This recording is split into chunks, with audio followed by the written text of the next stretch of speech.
આપણે રાખવું છે એક અને એને કરાવવું છે બધું.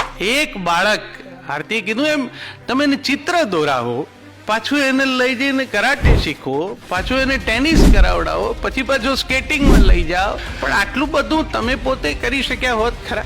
જે બાળકને તમે 2.5 વર્ષ રાખવા નથી માંગતા ઘરમાં, એ બાળકે તમને કેટલા વર્ષો રાખવા જોઈએ? તમે રેઇન ગો અવે તો એમને ત્યાં ગવાય. આપણું તો આવરે વરસાદ છે. બહુ સરળ રમૂજમાં એમ કહેવાય છે કે એક ભાઈ પોતાના બાળકને સવારના જ ફટકારતા હતા, 2, 3, 4 થપ્પડ મારી દીધી. પછી બાળકે કીધું કે પણ મારો છો કેમ, એ તો કહો. એટલે એમણે કીધું કે આજે તારું રિઝલ્ટ છે ને? તો કે હા. અને કે મને આવતા મોડું થાય એવું છે.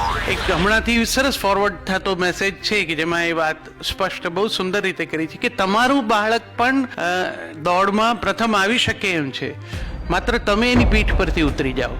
અને મારી ચિંતાનો વિષય આ બાળકોનું ભવિષ્ય છે. આપણું તો ઘણું કર્યું, આપણે પાર પડ્યું ને હવે આટલેથી આગળ કંઈ થઈ શકે એમ નથી.